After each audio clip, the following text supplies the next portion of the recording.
Hi there. So I wanted to chat today about Tantra and just discuss a little bit more about what the classical understanding of Tantra is. There's a lot of misconception out there in the world around what Tantra is. Most people are thinking of Neo Tantra when they consider what Tantra is about, which is exploring and working with the sexuality. Whereas classical Tantra is focused more on the origins, the origins and the roots, and it actually they found carvings over 20,000 years ago that are still used as symbols today in Tantra. So it's it's we think it dates back as far as 20,000 years ago. However, it was actively taught in India and China about 7,000 years ago. And the exact history of classical Tantra is not very well documented, but there's one story about its origins and that it emerged in India during a very important historical period. And at the time, the Aryans, who were a nomadic warrior culture, were fighting to conquer the indigenous people who lived in that area. And so, although the Aryans thought that the indigenous people were inferior in some ways, the Aryan rishis, who were the sages who posed the question about the origin and the destiny of the universe, they were interested in these spiritual practices of the people. And so somehow these two cultures influenced each other. So during the time of this warfare, it is said that Shiva was born. And while some tantric practices existed before his birth, it was Shiva who first gave humanity a systematic approach to spirituality.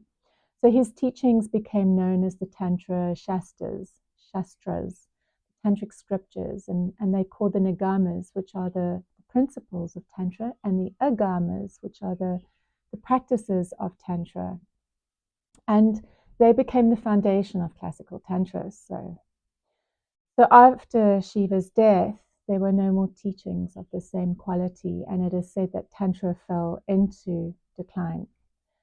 So some of the teachings were lost, or the writings became indecipherable, or because the teachings were only passed in secret, this meant that we do not have much information about it. It is been resurrected, and it's very much revered and respected in the East. And so a lot of the bulk of the work that we work with from all the different traditions, this is the foundation of classical Tantra. So how does this benefit me? Tantra is about coming home to yourself. It's about recognizing that we are one with the divine, and that as long as we are trying to negate every single experience that is coming our way, be it pleasurable or uncomfortable, we are denying that relationship with the divine, of which we are simply a vehicle. So it explores the age-old question of fate versus free will. And personally, I believe that there are things that are difficult to change. There are things that are impossible to change. But there are things that we absolutely can change. And I guess this is where the free will concept comes in. But there is a fatedness to the paths that we are following. And the more that we can learn to surrender to how it is that we are potentially being guided, that is the key. The problem comes in that we've grown up in an environment that has taught us to negate what is uncomfortable and to chase after what is pleasurable. And so because of that, we are disconnecting from aspects of our growth that are essential to this evolution. And so it is said that most of us are operating on this planet from a 10-year-old. And this is where the sexuality comes in, because it's the sexuality that wakes us up to our desire. And our desire is what takes us to where we need to go. We follow our eros, what eroticizes us. The sexual energy is a very powerful force. It's the kundalini that originates at the base of the spine.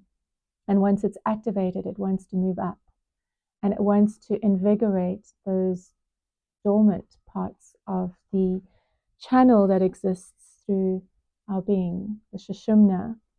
It wants to activate the chakras and switch on those areas in our lives that have become stagnant or blocked due to fear, conditioning, illusion, contraction, trauma.